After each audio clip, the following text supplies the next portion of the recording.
گونج اٹھے ہیں نغمات رضا سے بوستا، کیوں نہ ہو کس پھول کی مدحت میں وامنقار ہے، کیوں نہ ہو کس پھول کی مدحت میں وامنقار ہے۔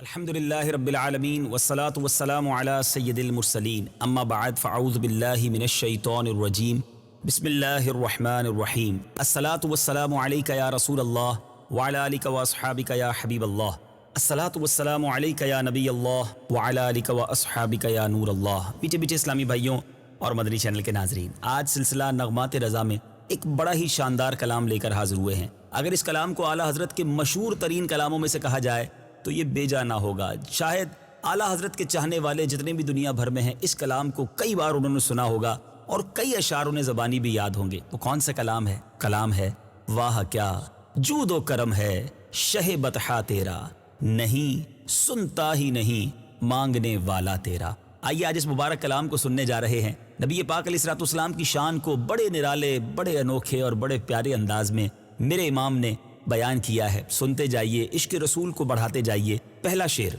واہ کیا جود و کرم ہے شہ بطحہ تیرا، نہیں سنتا ہی نہیں مانگنے والا تیرا۔ سبحان اللہ۔ پہلے کچھ مشکل الفاظ کے معنی سمجھ لیں۔ یہاں جو واہ ہے یہ کلمہ تحسین کے لیے ہے، تعجب کے لیے کہ کیا بات ہے۔ اچھا، اور اسی طرح یہاں جود و کرم سے مراد سخاوت اور مہربانی ہے۔ شاہ، یہ لفظ شاہ کا مخفف ہے، یعنی شہ بطحہ، بطحہ کہتے ہیں مکہ مکرمہ کو، اور شاہ یہ مخفف ہے بمعنی بادشاہ کے، یعنی یہ مضاف ہے اور بطحہ مضاف الیہ، یعنی مکہ پاک کے بادشاہ، مکہ پاک کے شاہ۔ سبحان اللہ۔ اب اس میں بہت خوبصورت بات یہ ہے کہ یہاں دوسرے مصرے میں دو بار لفظ نہیں آیا ہے۔ پہلا نہیں جو ہے وہ بمعنی لا ہے، یعنی انکار کے لیے ہے، یعنی جو بھی سائل آپ کے پاس آیا اس نے آپ کی زبان سے لا یعنی نہیں ہے، یہ کبھی سنا ہی نہیں۔ سبحان اللہ۔ یہ شعر قرآنی آیت وَأَمَّا السَّائِلَ فَلَا تَنْهَرْ، سبحان اللہ، اور سائل کو نہ جھڑکیے۔ اور حدیث نبوی جو حضرت عائشہ صدیقہ رضی اللہ تعالیٰ عنہ سے مروی ہے کہ اس کی طرف اشارہ کر رہا ہے۔ کتنی خوبصورت حدیث ہے کہ نبی پاک علیہ الصلوۃ والسلام، بی بی عائشہ راویہ ہیں کہ پیارے آقا علیہ الصلوۃ والسلام تمام لوگوں سے زیادہ سخی تھے۔ آپ کی سخاوت تیز آندھی سے بھی زیادہ جاری رہی، جیسے تیز ہوا ہر جگہ پہنچ جاتی ہے اس طرح آپ کی سخاوت سے بھی کوئی محروم نہ رہتا تھا۔ آپ نے کبھی کسی سوالی کو خالی واپس ہی نہیں لوٹایا، یعنی لا نہیں فرمایا سوائے اشہد ان لا الہ الا اللہ کے۔ کبھی نہیں کہا کسی کو کہ جاؤ میرے پاس نہیں ہے، اگر موجود ہوتا تو عطا فرما دیتے، ورنہ فرماتے میرا نام لے کر جو چاہے ادھار لے لو، میں قیمت چکا دوں گا۔ اللہ اکبر۔ کیا ایسی ہستی دنیا میں کہیں گزری ہے کہ جو یہ کہے کہ جاؤ میرے نام سے لے لو، میں قرضہ چکا دوں گا؟ ہر شخص کو، ہر آنے والے کو نبی پاک علیہ الصلوۃ والسلام عطا فرماتے۔ ایسا ہی ایک موقع تھا، حضرت عمر رضی اللہ تعالیٰ عنہ نے عرض کی کہ حضور آپ کو ایسی تکلیف تو نہیں دی گئی، آپ پر یہ برڈن تو نہیں ڈالا گیا کہ آپ لوگوں سے ادھار لے کر لوگوں کو عطا فرمائیں؟ پیارے آقا علیہ الصلوۃ والسلام نے اس بات کو پسند نہ فرمایا، اور حضرت بلال رضی اللہ تعالیٰ عنہ نے عرض کی حضور دیتے جائیے اور عرش والے رب سے تنگ دستی کا خوف نہ کیجیے۔ جب نبی پاک نے حضرت بلال کی یہ بات سنی تو میرے آقا سن کر مسکرائے اور آپ کا چہرہ مبارک کھل اٹھا۔ گویا نبی پاک کی یہ عادت کریمہ تھی کہ جو سائل آئے بس اسے عطا فرمائیں، اس کی جھولی بھر کے لوٹائیں۔ سبحان اللہ۔ میرے میٹھے اسلامی بھائی، شاعر ایک اور جگہ بھی لکھتے ہیں نا، منگتے خالی ہاتھ نہ لوٹے، کتنی ملی خیرات نہ پوچھو، ان کا کرم پھر ان کا کرم ہے، ان کے کرم کی بات نہ پوچھو۔ میرے آقا علیہ الصلوۃ والسلام نے ایک اور جگہ ارشاد فرمایا، اگر احد پہاڑ میرے لیے سونا بن جائے تو 3 راتوں میں ادائے قرض کے لیے رکھ کر باقی سارا تقسیم کر دوں۔ سبحان اللہ۔ قصیدہ بردہ شریف میں بھی شعر ہے نا، فَإِنَّ مِن جُودِكَ الدُّنْيَا وَضَرَّتَهَا وَمِنْ عُلُومِكَ عِلْمَ اللَّوْحِ وَالْقَلَمِ۔ اسی جود و کرم کی بات امام عشق و محبت اعلیٰ حضرت نے بڑے پیارے انداز میں کی ہے۔ آئیے دوبارہ سنتے ہیں، واہ کیا جود و کرم ہے شہ بطحہ تیرا، نہیں سنتا ہی نہیں مانگنے والا تیرا۔ واہ کیا جود و کرم ہے شہ بطحہ تیرا، واہ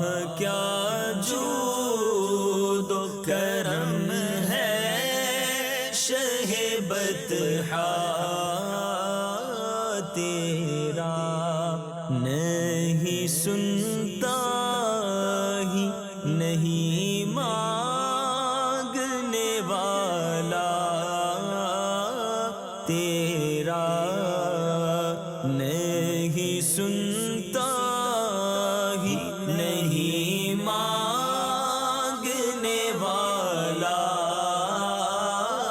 تیرا. سبحان اللہ سبحان اللہ. ذرا دوسرا شعر سنیے گا. سبحان اللہ. دھارے چلتے ہیں عطا کے وہ ہے قطرہ تیرا.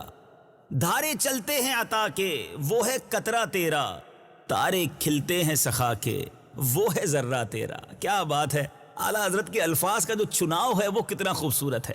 دھارے کہتے ہیں، یہ دھار کی جمع ہے آبشار، موج اور دریا، یعنی بلندی سے گرنے والا پانی، اس لیے یہ دھارے لفظ یوز ہوتا ہے.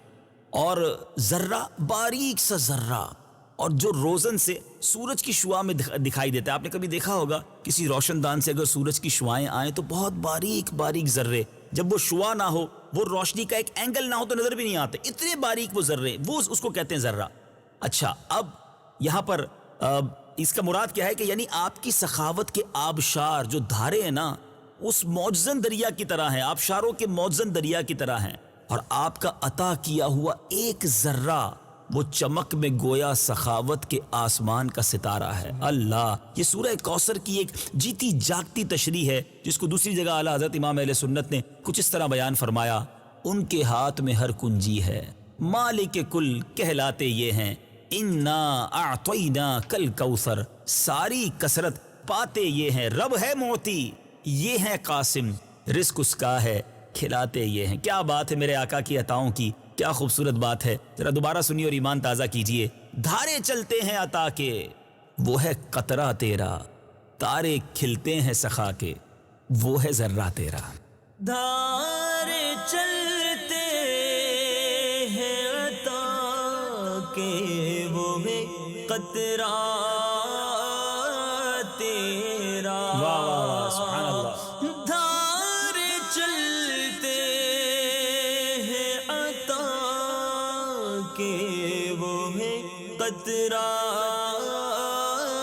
تیرا. تارے کھلتے ہیں سخا کے وہ ہے ذرہ تیرا. تارے کھلتے ہیں سخا کے وہ ہے ذرہ تیرا. سبحان اللہ سبحان اللہ. ذرا اگلا شعر سنیے گا. اعلیٰ حضرت لکھتے ہیں: فیض ہے یا شہ تسنیم نرالا تیرا. فیض ہے یا شہ تسنیم نرالا تیرا، آپ پیاسوں کے تجسس میں ہے دریا تیرا. سبحان اللہ. تسنیم یہ جنت کی نہر ہے جس کا ذکر قرآن مجید میں بھی آیا. نرالا سے مراد انوکھا، اور تجسس یعنی تلاش. دنیا کا دستور ہے میٹھے اسلامی بھائیوں، پیاسا نہر کی کنویں کی تلاش میں جاتا ہے، مگر اعلیٰ حضرت یہاں لکھتے ہیں کہ یا رسول اللہ صلی اللہ تعالیٰ علیہ وسلم، آپ جنت کی نہر تسنیم کے مالک ہیں. تسنیم کا پہلے کچھ تذکرہ کر لیتے ہیں. اعلیٰ حضرت ایک ہی بات میں کیا کچھ کہہ جاتے ہیں. یاد رہے قرآن پاک میں اس تسنیم جو نہر ہے اس کا تذکرہ کس طرح آیا، آئیے سنتے ہیں. بسم اللہ الرحمن الرحیم ومزاجه من تسنیم عینا یشرب بها المقربون. سبحان اللہ سبحان اللہ. ترجمہ تو سنیے.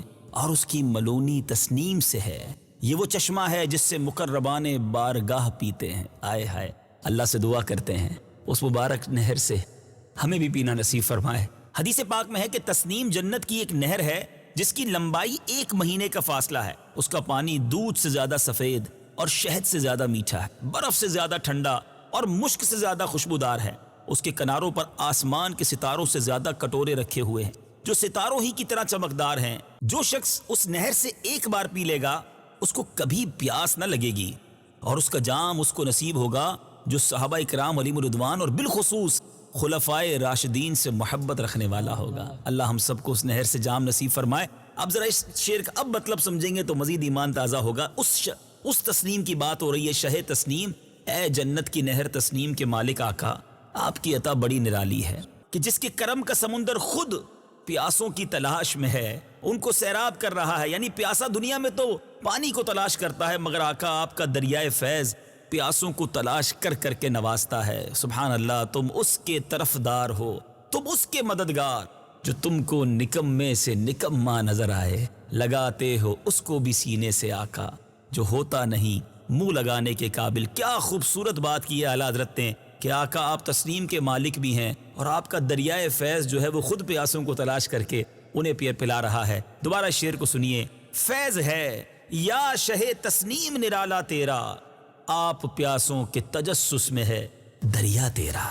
فیض ہے یا شہ تسنیم نرالا تیرا. واہ واہ واہ، کیا بات ہے. فیض ہے یا شہ تسنیم نرالا تیرا، آپ پیاسوں کے تجسس میں دریا تیرا، آپ پیاسوں کے تجسس میں دریا تیرا. سبحان اللہ سبحان اللہ. اگلا شعر ذرا سنتے ہیں. اغنیاں پلتے ہیں در سے وہ ہے باڑا تیرا، اصفیاء چلتے ہیں سر سے وہ ہے رستہ تیرا. بہت خوبصورت بات کی ہے. اغنیاء کہتے ہیں مالدار کی یہ جمع ہے، غنی کی جمع. اچھا، باڑا یہ ہندی لفظ ہے، اس سے مراد چار دیواری، وہ مقام جہاں خیرات بانٹی جائے، جہاں سے ہر ایک کی جھولی بھری جاتی ہو، جہاں سے کسی کو محروم نہ کیا جاتا ہو. اچھا، اصفیاء یہ جمع ہے صفی کی، یعنی نیک دل پرہیزگار اللہ والے. صفی کی جمع اصفیاء. رستہ یہ اردو کے لفظ راستہ کا مخفف ہے. سبحان اللہ. اب مطلب کیا بنتا ہے؟ It's amazing. کیا بات کرتے ہیں اعلیٰ حضرت. کہتے ہیں آپ کے در سے صرف فقیروں کو نہیں مالداروں کو بھی نوازا جاتا ہے، بادشاہوں کو تاج شاہی بھی ملتا ہے. تو یا رسول اللہ آپ کے در سے ملتا ہے. اور آپ کی گزرگاہ ایک ایسا راستہ ہے جو اللہ کے نیک مقبول جو بندے ہیں نا، اللہ کے مقبول بندے سر کے بل چلنا اپنے لیے سعادت سمجھتے ہیں. بہت خوبصورت بات کی ہے. ایک طرف دنیا کے تاجداروں کی بات کر دی، ایک طرف مقربین بارگاہ کی بات کر دی، اولیاء اللہ کی بات کر دی. آقا آپ کے در سے غریب تو غریب مالدار بھی پلتے ہیں. آپ کا باڑا وہ ہے اور آپ کا رستہ وہ ہے، آپ کی گزرگاہ وہ ہے کہ جہاں نیک اللہ کے نیک بندے جو اصفیاء ہیں سر کے بل سے چلنا جو ہے اپنے لیے سعادت سمجھتے. اور اس بات کو پروف بھی کیا حضرت امام مالک رضی اللہ تعالیٰ عنہ. آپ نے زندگی بھر مدینہ منورہ میں رہے، ننگے پیر رہے، قدم کبھی جوتے نہیں پہنے، کیونکہ کیا معلوم نبی پاک کے کہاں مبارک قدم لگے ہوں. امام اعظم ابو حنیفہ مدینہ منورہ میں جب 11 دن تک وہاں قیام رہا تو بول و براز نہیں کیا، اپنی رفع حاجت وہاں نہیں کی، مدینہ شریف سے باہر جا کر ان تمام معاملات سے فارغ ہوتے رہے. یہ عشق کے انداز ہیں. اعلیٰ حضرت خود بھی تو ایک اور جگہ لکھتے ہیں نا، ہاں ہاں رہے مدینہ ہے غافل ذرا تو جاگ، او پاؤں رکھنے والے یہ جا چشم و سر کی ہے، حرم کی زمین اور قدم رکھ کے چلنا ارے سر کا موقع ہے او جانے والے. آئیے شعر کو ذرا سنیے، کیا خوبصورت بات کی ہے. اغنیاں پلتے ہیں در سے وہ ہے باڑا تیرا، اصفیاء چلتے ہیں سر سے وہ ہے رستہ تیرا. اغنیاں پلتے ہیں در سے وہ ہے باڑا تیرا، اغنیاں پلتے ہیں در سے وہ ہے باڑا تیرا، اصفیاء چلتے ہیں سر سے وہ ہے رستہ تیرا، اصفیاء چلتے ہیں سر سے وہ ہے رستہ تیرا. سبحان اللہ سبحان اللہ. نبی پاک علیہ الصلوۃ والسلام کی بارگاہ میں اپنی کم مائیگی کا اظہار بھی اعلیٰ حضرت کس پیارے انداز میں کرتے ہیں، اور آقا کی شان کی بلندی کا تذکرہ بھی ایک ہی شعر کے اندر کرتے ہیں۔ لکھتے ہیں فرش والے تیری شوکت کا علو کیا جانے، فرش والے تیری شوکت کا علو کیا جانے، خسروا عرش پہ اڑتا ہے پھریرا تیرا۔ سبحان اللہ۔ فرش والے سے مراد زمین والے، شوکت یہاں روب و دبدبا اس سے مراد ہے، علوف بمانا بلندی۔ اچھا خسروا یہاں عظمت و شوکت اس سے مراد ہے، اور یہاں خسرو جو ایک بادشاہ کا نام بھی ہے، اگرچہ یہاں مطلقاً بادشاہ کے لیے بولا گیا ہے، یعنی کسی بھی بادشاہ کے لیے کہا جا سکتا ہے، لیکن الف ندا کا لگایا گیا، خسروا اس سے مراد بنتا ہے کہ اے خدا کی خدائی کے بادشاہ، اور پھریرا سے مراد جھنڈا، علم، یعنی شوکت و بلندی کا جو جھنڈا ہے۔ سبحان اللہ۔ اب ذرا سمجھیے اس شعر کا معنی۔ دیکھتے ہیں یا رسول اللہ صلی اللہ تعالیٰ علیہ وسلم، آپ کی عظمت کے جھنڈے تو عرش پر لہرا رہے ہیں، ان فرش والوں کو کیا پتا کہ آپ کی عظمت و شان کیا ہے، آپ کا مقام کتنا بلند ہے۔ قرآنی آیت ہے نا، وَرَفَعْنَا لَكَ ذِكْرَكَ، سبحان اللہ، ہم نے آپ کی خاطر آپ کے ذکر کو بلند فرما دیا۔ سبحان اللہ۔ رب جب آپ کے ذکر کو بلند فرما رہا ہے تو آپ کا مرتبہ تو کیا عالی شان ہے۔ حدیث قدسی ہے، رب ارشاد فرماتا ہے جہاں اور جب میرا ذکر ہوگا، اے محبوب جہاں اور جب میرا ذکر ہوگا وہاں تیرا ذکر ہوگا۔ اب اس حدیث قدسی کو، قرآنی آیت کو سامنے رکھیں اور ذرا سوچئے کہ نبی پاک علیہ الصلوۃ والسلام کا کیا مرتبہ، کیا مقام، اور ولادت باسعادت کا جو وقت تھا 12 ربیع الاول کو صبح صادق کے وقت بھی تو یہ واقعہ پیش آیا، اور بہت ساری احادیث میں یہ واقعہ موجود ہے کہ جبریل امین جو ہیں نور کا جھنڈا لے کر کعبے کی چھت پر آپ نے ولادت کے وقت لگایا، ایک مشرق میں اور ایک مغرب میں، اور بروایت دیگر ایک بی بی آمنہ رضی اللہ تعالیٰ عنہ کے گھر پر، ایک بیت المقدس پر، اور ایک آسمانوں کے اوپر بیت المعمور پر یہ جھنڈا لگایا گیا۔ سبحان اللہ۔ اب ذرا غور کیجئے کہ جس کی آمد پر جھنڈے لگائے جا رہے ہوں، ان کی آمد پر ایک جشن منایا جا رہا ہو، اور وَرَفَعْنَا لَكَ ذِكْرَكَ کا مجدہ سنایا جا رہا ہو، اس حبیب کی شان کا عالم کیا ہوگا۔ فرش والے، کیا خوبصورت بات کی ہے، اور اس میں اپنی کم مائیگی کا بھی، اپنی عاجزی کا بھی ایک اظہار ہے۔ اگر ہم سارے اس طرح سوچیں نا کہ آقا ہم فرش والے تیری شوکت کا علو کیا جانے، فرش والے تیری شوکت کا علو کیا جانے، خسروا عرش پہ اڑتا ہے پھریرا تیرا۔ فرش والے تیری شوکت کا علو کیا جانے، فرش والے تیری شوکت کا علو کیا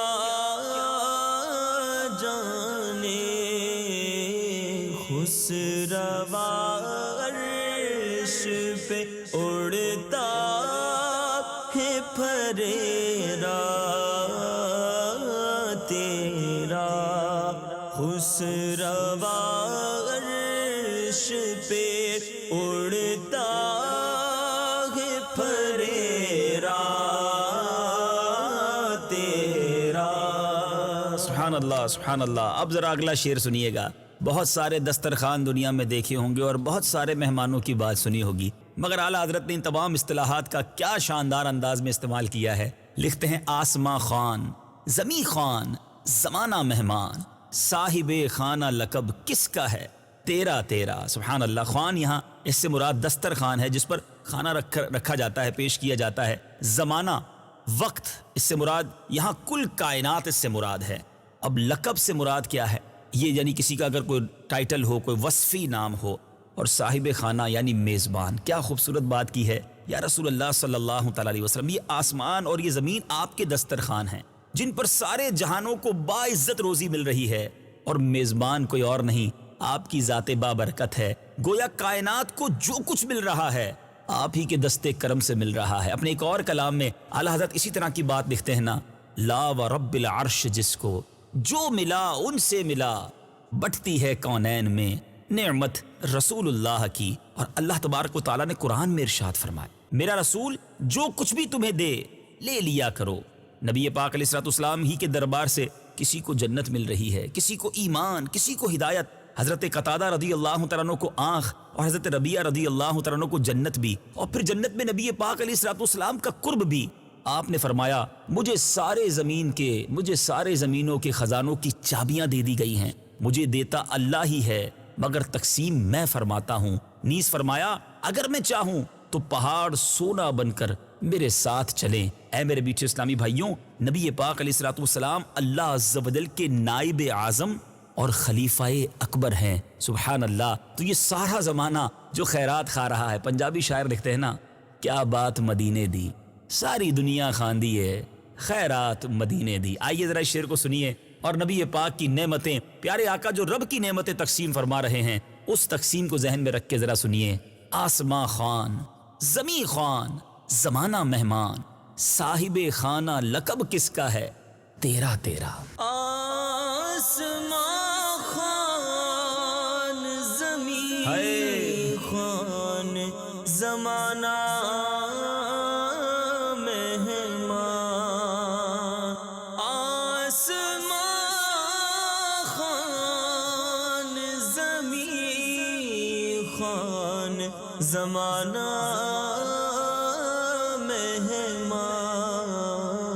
صاحب خانہ لقب کس کا ہے؟ تیرا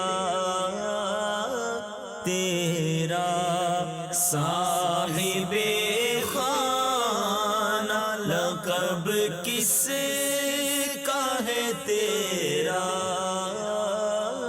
تیرا۔ سبحان اللہ، سبحان اللہ۔ میٹھے میٹھے اسلامی بھائیوں، اب جو شعر ہے اس کو اس کلام کی جان کہا جائے تو غلط نہ ہوگا۔ کیا شاندار اور خوبصورت بات اعلیٰ حضرت نے لکھی ہے۔ میں تو مالک ہی کہوں گا کہ ہو مالک کے حبیب۔ آقا میں تو مالک ہی کہوں گا کہ ہو مالک کے حبیب، یعنی محبوب و محب میں نہیں میرا تیرا۔ سبحان اللہ۔ یہ شعر فصاحت و بلاغت کی جان ہے۔ یاد رہے امام احمد رضا خان علیہ رحمت الرحمن کی قادر الکلامی پر بطریق اتم دال ہے۔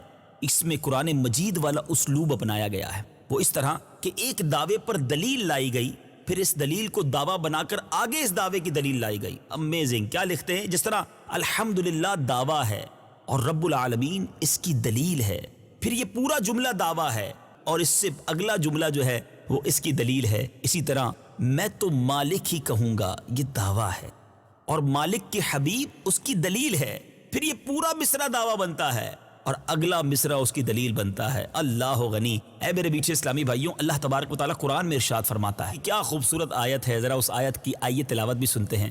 ترجمہ کنز الایمان۔ جی ہاں، کنز الایمان بھی تو میرے رضا کے قلم سے لکھا گیا ہے، وہ ترجمہ بھی سنتے ہیں۔ بسم اللہ الرحمن الرحیم۔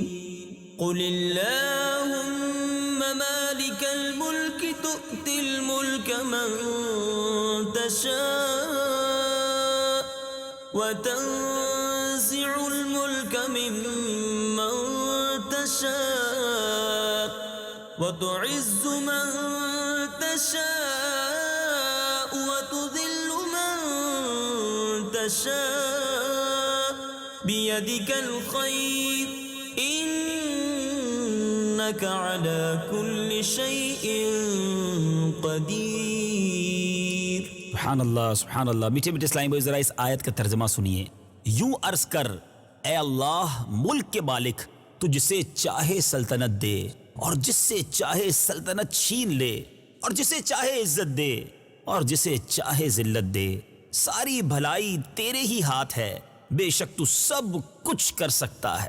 سبحان اللہ۔ اے میرے میٹھے اسلامی بھائیوں، اس خوبصورت آیت اور اس کا ترجمہ آپ نے سنا۔ اب آئیے ذرا دوبارہ اس شعر کی طرف۔ کیا خوبصورت بات اعلیٰ حضرت لکھتے ہیں، جب پیارے آقا علیہ الصلوۃ والسلام نے فتح مکہ کے دن یا غزوہ خندق کے موقع پر اپنی امت کو ملک فارس اور شام ملنے کا وعدہ کیا تو منافقین اور یہود نے اس کو بڑا عجیب جانا، چنانچہ اللہ تبارک و تعالیٰ نے اس موقع پر یہ آیت نازل فرمائی، اور پھر حضرت عمر فاروق رضی اللہ تعالیٰ عنہ کے دور میں نبی پاک علیہ الصلوۃ والسلام کے غلاموں کی ان ملکوں پر حکومت ہوئی، اور تورات میں اللہ تعالیٰ نے جو غیب کی خبر دی تھی وہ پوری ہوئی، اور وہ یہ تھی کہ میرے حبیب کی حکومت شام میں بھی ہو گئی۔ سبحان اللہ۔ نبی پاک علیہ الصلوۃ والسلام ایک جگہ ارشاد فرماتے ہیں، مجھے سرخ و سفید یعنی ساری دنیا کا مالک بنا دیا گیا۔ ایک اور مقام پر ارشاد فرمایا، مجھے ہر شے یعنی ہر نعمت کے خزانے کی کنجیاں دی گئی ہیں۔ اے میرے میٹھے اسلامی بھائیوں، حبیب اللہ کا بابرکت جملہ خود نبی پاک علیہ الصلوۃ والسلام نے اپنے لیے ارشاد فرمایا۔ پیارے آقا علیہ الصلوۃ والسلام فرماتے کہ میں حبیب اللہ ہوں اور مجھے اس پر کوئی فخر نہیں ہے،